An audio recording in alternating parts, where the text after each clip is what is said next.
All right, let's hit the field. Well, this is the week.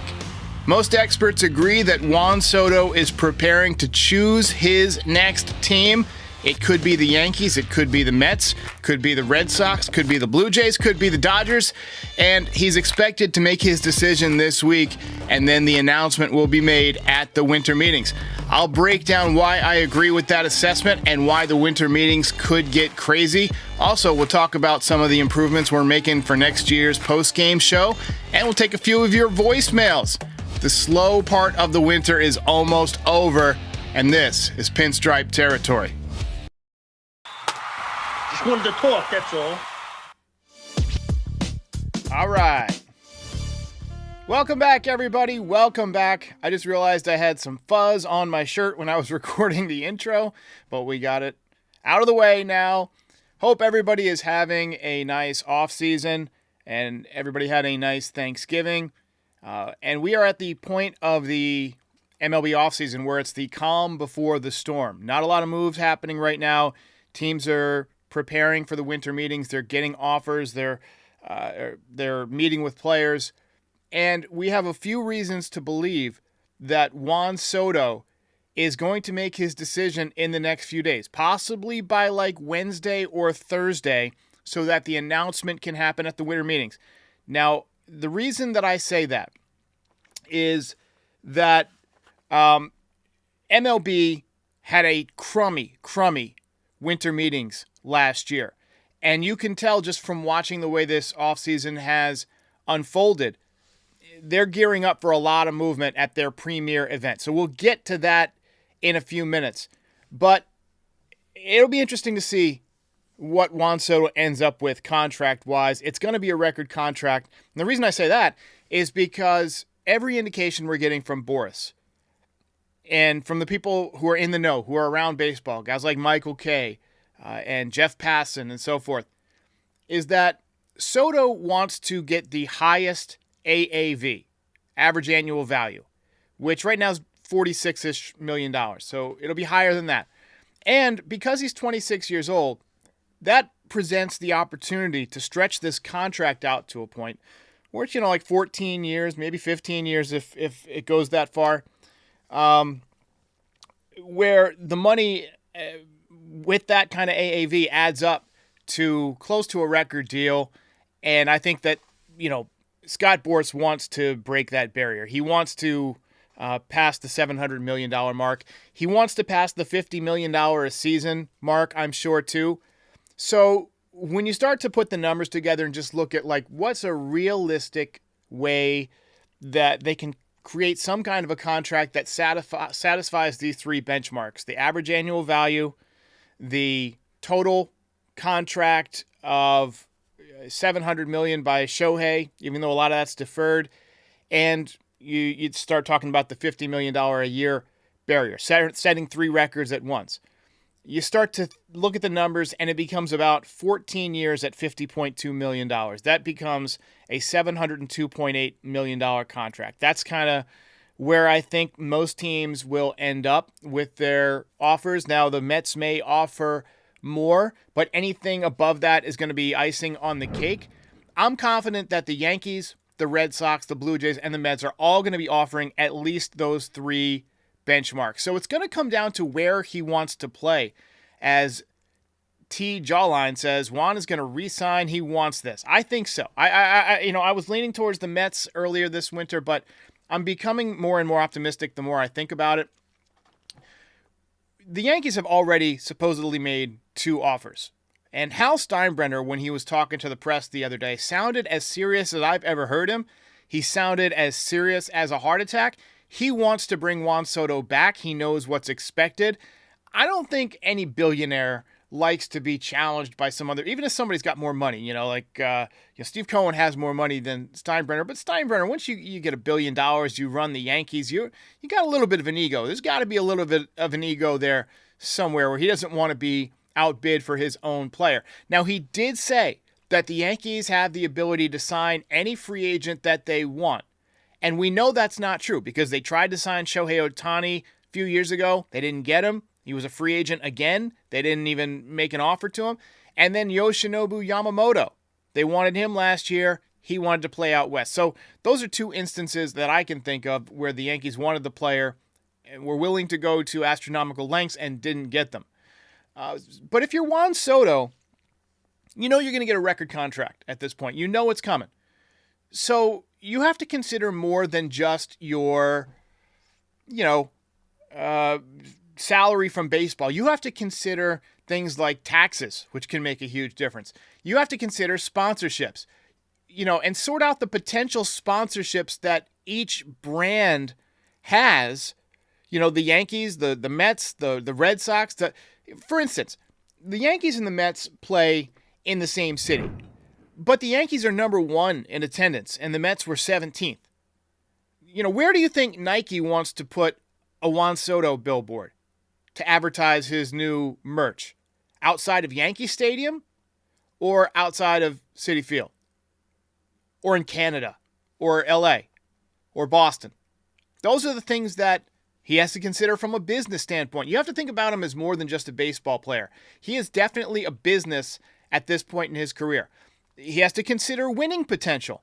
Now, the Red Sox have won 3 championships in the 2000s, but haven't made the playoffs the last few years. The Yankees only have 1 championship in the last 24 years, the last quarter of a century. And they're in the playoffs more often than not, but they haven't been able to get over the hump other than 2009. This year they went to the World Series. He got to experience that. That's got to count for something. They never finished under 500. Not since the early 90s. That's got to count for something. You want to know that you're going to have a chance to make the playoffs every year, and the Yankees have that. The Mets haven't won a World Series since '86. Do we really think they're going to start winning every year? And say what you want about Cohen, he's extremely rich, but he's a novice as an owner who's already made some mistakes. He had to buy his way out of mistakes with, Justin Verlander, with Max Scherzer. But you also have to consider the cultural fit. Is Juan Soto a better fit in New York, home to the largest Dominican population in the United States, approximately 700,000 Dominican residents, or Boston, where they have a Dominican population of 37,000? But there's a lot of hardcore baseball fans there because of what Pedro Martinez did when he was a member of the Red Sox. Or does he go to Toronto where they have 3 Dominican dudes? When you're talking about 13 or 15 years of your career, you have to be thinking long term, not just your salary. You have to be thinking about your legacy.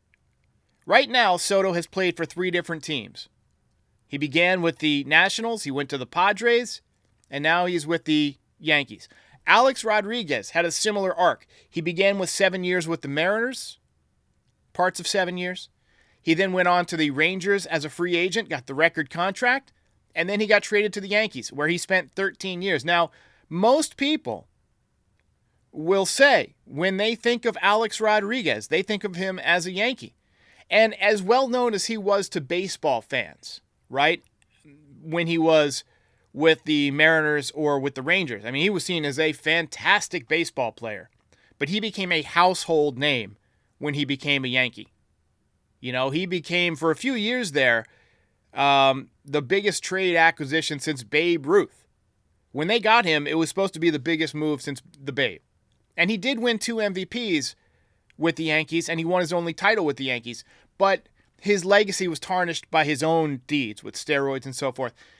If Soto keeps his head on straight more than A-Rod did, which is not going to be hard to do, he obviously doesn't have the same kind of rivalry that Jeter and A-Rod had with Judge. They seem to be buddies, right? Judge has been extremely accepting and welcoming. Maybe he does want to be the man, but there's something to be said about a tandem too, right? Ortiz and Manny, right? Schilling and Johnson. Tandems win. And he's got a chance to be what A-Rod could have been and should have been, which was the biggest acquisition since Babe Ruth. Now, some people on social media are saying that he's going to the Red Sox. You've got Randy Miller saying that the Yankees are out of the bidding.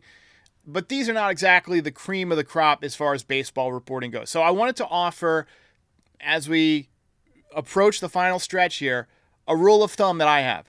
Unless it comes from Jeff Passan, Ken Rosenthal, Jack Curry, or Buster Olney, I take it with a huge grain of salt. Those are my guys. Those, as far as the Yankees are concerned, those are my guys. If they're saying it, I believe it. If it comes from, John Heyman, he's a mouthpiece for agents, and he got the arson judge thing wrong. Now, I still respect him as a journalist, but he jumps the gun. He wants to be first. Passan, Rosenthal, Curry, Olney, these are guys who want to be right. They want to be right. They don't care about being first. They want to be right, which is the number one instinct of a true journalist, right? That's what a lot of these so-called Twitter insiders, right? That's what they get wrong about journalism. Journalism is about getting the story right. And first, if you can, but right is the most important thing. So look for the big names. Passan, Rosenthal, Jack Curry, Buster Olney. Those are my guys. I do think it'll happen this week. He'll agree to a contract by Wednesday or Thursday. I expect a physical Friday or Saturday. And then I expect a announcement at the winter meetings, which I think are going to get crazy this year.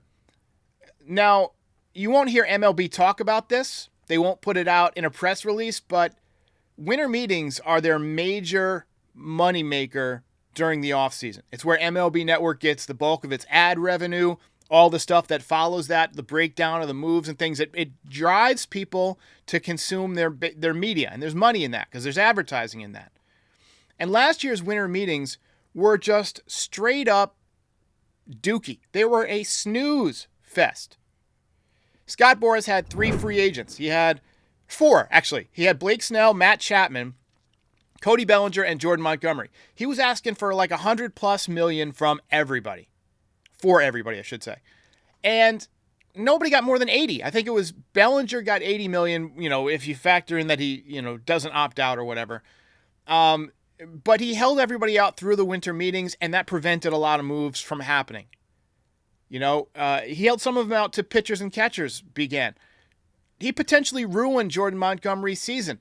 He ruined the first half of Blake Snell's season. Montgomery even fired Boras after that, which is something you don't see very often. And he came out and publicly trashed him.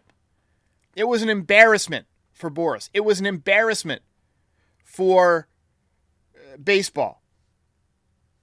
And I think that quietly, MLB has told Scott Boras, we can't have that again. And he's told other agents, get your butt in gear. We got to get these guys signed over the winter meetings for the health of the sport. Hold off trade announcements, things like that. Blake Snell already off the board. Obviously taking a different approach to the offseason. And MLB, from a business side, cannot permit another slow, boring offseason. They have got to have something happen. So let's take a look at who's available. I mentioned Blake Snell's off the board. You say Kikuchi is already signed with the Angels. But given what's happened last year, I'd bet dollars to donuts that we're going to have some activity at this winter meeting. So you see Soto atop the free agent board. Still got Willie Adames out there, Pete Alonso, Alex Bregman, Corbin Burns. I would not be shocked. I would not be shocked at all if the Yankees pivot to Corbin Burns if Soto signs elsewhere, because they're going to have the money to spend. They're going to want to make a splash. We saw Garrett Cole have the elbow issue last year, and you could argue that the Yankees' health of their pitching is a big reason that they got through the season the way they did. Now you pair, Corbin Burns with Garrett Cole and add in an emerging Luis Gil. That drops Carlos Rodon back to number 4 in your rotation, and it allows you to use Clark Schmidt as number 5.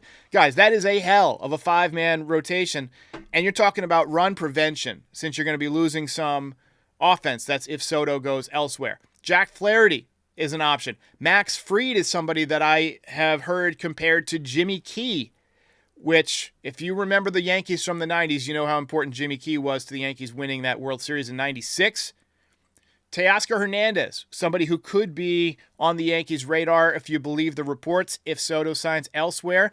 And if Soto does sign elsewhere, I expect the Yankees to move fast and furious. They're talking to all these agents. They're getting their ducks in a row.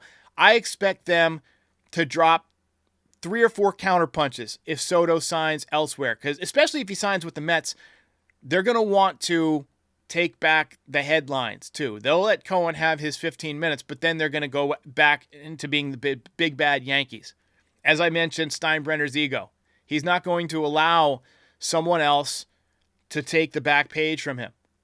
Tanner Scott, somebody I really want the Yankees to get. From a baseball perspective, he's not a star, like a well-known household name, but he is an excellent pitcher. And he will do a lot for the Yankees, who need to rebuild a bullpen that is, losing some guys via free agency. I've also heard that the Yankees could be considering bringing back Clay Holmes for a middle relief role. So that's something to keep your eyes on. Anthony Santander, switch hitter with power. Not much of a hitter for average, 235 this year, but massive power. Would do enormous damage in Yankee Stadium. Tyler O'Neill, probably going back to Boston. Big-time power. Another guy who has difficulty staying healthy because he is so big. He's just a big, strong dude. A lot of times those muscle-bound guys have trouble staying healthy. And then Christian Walker, somebody who I've seen a lot of Yankees fans say they want. He's somebody to consider as a first baseman. Big-time power, excellent defense. He is a little bit long in the tooth. And then there's trade candidates. We talked about Cody Bellinger the other day with Patrick Mooney from The Athletic. I recommend that podcast if you didn't watch it. Garrett Crochet is still out there. He's been rumored in a deal to the Phillies, which would also involve one of these other guys, Alec Boehm, who got benched in the playoffs. But, he's got all the talent in the world. He's just kind of he's apparently had some maturity issues. Devin Williams, closer for the Brewers. Ryan Helsley, relief pitcher for the Cardinals, who are taking a step back this year to kind of reset and try and focus on their core. It makes sense to try and build that core by moving one of your high-leverage relief pitchers. Brandon Lau, I don't think that the Rays would trade him to the Yankees, but a couple of years ago, there was a move where IKF got moved twice in the same offseason. I could see a situation where if Lau gets moved to another team, the Yankees could try and get him. Still, Jordan Montgomery, probably going to be traded. Could a reunion work out? Ryan McMahon, somebody Yankees fans have loved for years, third baseman with the Colorado Rockies. Luis Robert Jr., Nico Horner, Jonathan India, all guys. And India just got moved to the actually, we got to take him off the list. He just got moved to the Royals. So I just forgot to update the list there. But he's off the board. We're seeing the board in real time. So, obviously a lot of potential for stuff to happen here at the winter meetings. Guys, if you're just joining, I see we have over 1,000 in the chat. We talked about Soto earlier for about 15 minutes. I believe he is signing in the next few days, or agreeing to a contract in the next few days, then a physical, and then winter meetings announcement, which winter meetings begin in 1 week. So stay tuned for that. All right, so a lot of you who've been following for the last few years know that the channel has evolved over the years. We began as kind of like a highlight show where we, talked about the game for a few minutes, showed some highlights. Can't really use highlights as much anymore. MLB has really cracked down. So, we signed with the Foul Territory Network this summer, and we have kind of really put the emphasis more on the content, the verbal content, the podcast portion of it, less graphics, but I am making some additions to the show, some things that I think you're going to like. I've been, factoring in all the feedback we get, and, we'll talk about that.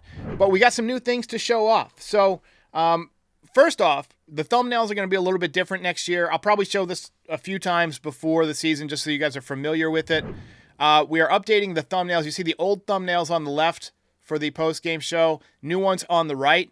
I wanted to have a little bit bigger artwork on the right. I wanted to really showcase the images because YouTube is allowing for bigger images now, bigger thumbnails. So I wanted to take advantage of that. We've got some 3D elements in with the logos now. I think they'll really pop when you guys see them. We've got the favorite part of everybody's show is obviously the belt. We have the player of the game every single night, and that's the belt winner every single time the Yankees win. That's the belt winner, and we've got a new belt award.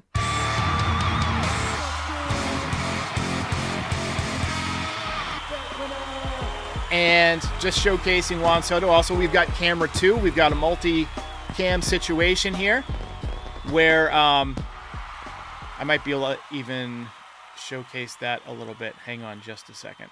We'll get to that. But we've got, obviously a new belt background. We're going to keep track of the belts right here on this screen. I'll have like an overlay that counts down the belt winners, so we'll always know how many everyone's got. That'll be fun. Got some new front ends. And we're introducing a new award this year.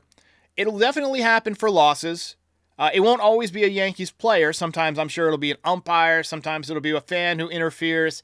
Maybe a cat runs on the field and delays the game. We will have a bum of the night. Damn bum, you know that? Bum. My bum is on the Yankees. So apologies here to Carlos Rodon. He is my model for the bum of the day. But we will have a bum of the day. We'll always have it for losses. I'm sure sometimes we'll have it for wins. But this is a new feature. I just felt like a lot of people were waiting around wanting to see the belt winner. So when we do the show, we'll go through the recap. We'll talk about all our main topics. And then we'll finish off each night with the awards. And then we'll switch over to like the audience reactions and audio. But, we'll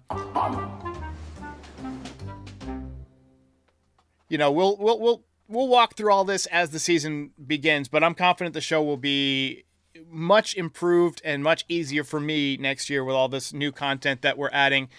We got a new audience reaction screen that we will go to now as we prepare to take a few voicemails here. Let's begin with a voicemail about Juan Soto. Hey, Derek, how you doing? Love the show. This is Chris from NJ, but I wanted to ask if you think they re-sign Soto, which, you hope they do. You think there's a chance that they could sign another big guy, even if it's like a Christian Walker, who's probably not as expensive as Soto, maybe in the $20 million range. But you think they can still bring in like a Bregman or Snell with the payroll with Hal said in $300 million going over that? Let me know your opinion. Thank you. Love the show. See ya. I think part of bringing back Soto is going to be, acknowledging that the team needs to make other improvements, right? When the Yankees re-signed Aaron Judge, they told him there were going to be improvements. Remember, Steinbrenner came out and said, "Oh, we're not done. We're not done." But it turns out they were done. They were done. And, I feel like they're going to have to make the same promise to Juan Soto, but this time they're going to have to fulfill it because Judge's going to be in his ear. Hey, make sure they go out and get somebody. I really think that they're going to go all in to try and get over the hump this year. They know that the Dodgers are a super team out there. I feel like the Yankees are one of the best teams in the American League again if they bring back Soto. So, we'll see how it shakes out. We got another voicemail here from Chain. Hey, Derek, Chain. I just thought I'd weigh in on the Cody Bellinger program that you had. I got a kick out of your guest. Yeah. Patrick Moon? Yeah, I think everybody would like pitching for somebody like Cody Bellinger, who is a nice player. He's a nice player, has nice stats, would probably be nice in Yankee Stadium. But we've got too many nice players like Giancarlo Stanton. He's a nice player. He's had some big moments, but there are no rings for the 10-year contract. Stanton catching strays. Nice players. I just don't think we ought to waste any time on. With the looking, it appears that we're going to lose Soto, which is too bad. I think he would have been a good fit. The other thing about Bellinger, he's too old. I mean, he has a good year, and then he wants 10 years after he has that good year.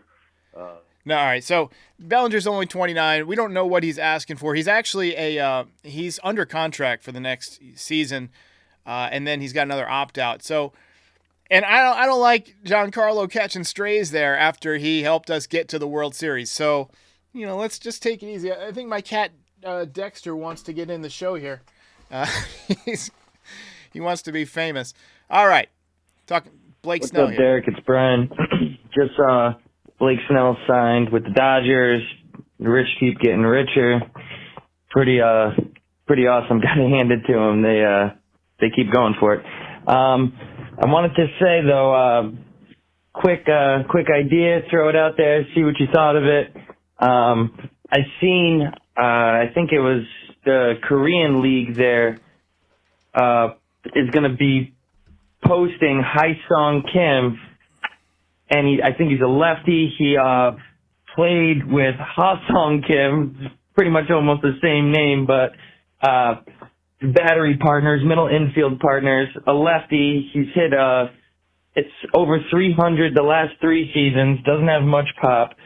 But I was curious what you thought if we threw him up the middle with Volpe, maybe try to get, hopefully it's 260, 280 would be incredible, and get a pesky little hitter in the middle of contact, kind of something different from what they would usually do, and hopefully still get Soto. If not, go after somebody like Luis Robert. Just want to hear what you thought. Let's go Yanks. Got to get it this year, man. Got to get it. I'll admit I don't know much about this Korean player. I'm skeptical of foreign position players. Pitchers, 100-mile-an-hour fastball translates, right? And you can, see the metrics in, spin rate and things like that. And there's pretty good, translation between, what somebody does in Japan or South Korea or whatever, and when they come to America. You can tell what pitches are going to be effective and things like that. Like, we knew Yamamoto threw hard. We knew he had a good curveball. We knew we could spot it. Hitters are a little bit trickier because the pitching at large isn't as good overseas. I'm just a little skeptical, right? I'd rather go with a proven guy up the middle. I know a lot of people like Caleb Durbin, top prospect. We did a podcast about him.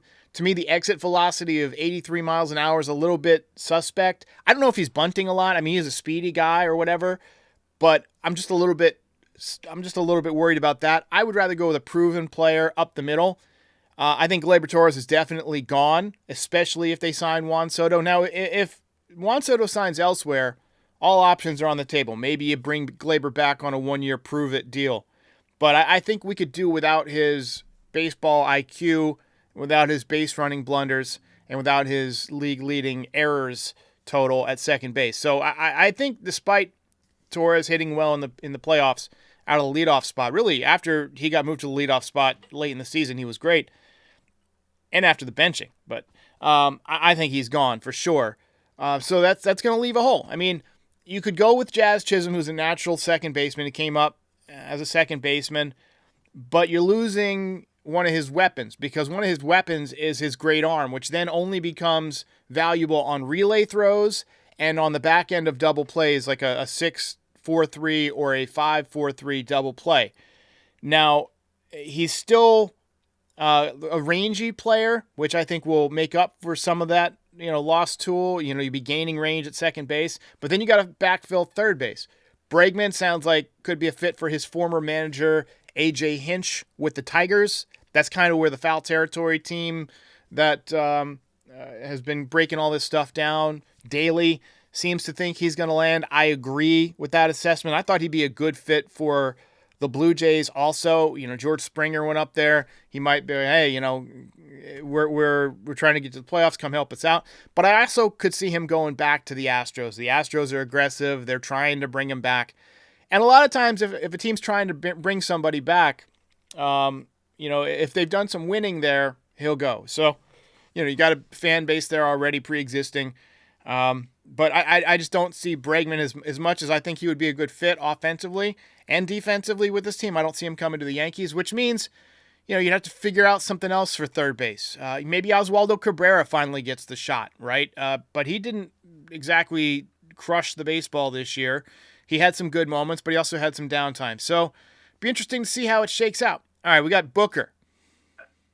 Hey, good morning, Derek. This is Booker. Again, like I had told you earlier, Cashman messed his team up, so they're going to have to dwarf the New York Mets offer by at least $50 million. Won't happen. During Not sure the you get life that of number. the contract for him to come back to the Yankees. Yankee roster is old and antiquated, and It's not that old. if you or me were signing, you would not sign with the Yankees over the Mets. That's just flat out wrong. Don't tell me where I would sign. I would absolutely sign with the Yankees over the Mets, and not because I'm a Yankees fan.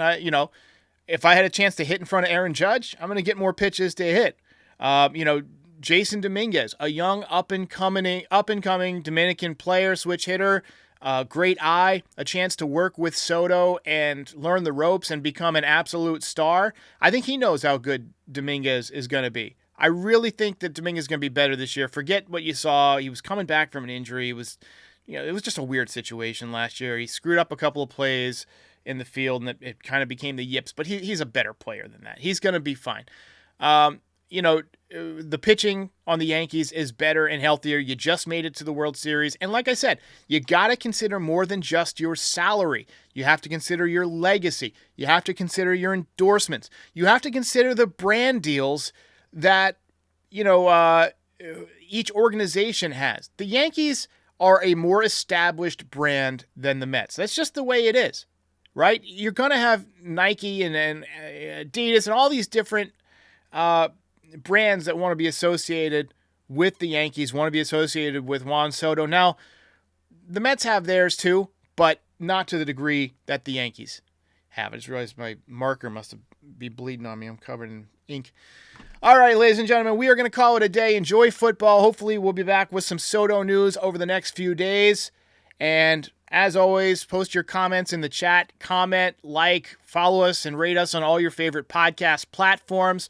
Thanks to everybody who tuned in. I hope you're enjoying all of the new stuff that we're adding to this podcast. And I promise you, Juan Soto will get either the Belt Award or the Bum Award, depending on what he decides to do. It'll be the first one of the season as the offseason rolls towards the winter meetings here, just a week away. We'll see you next time.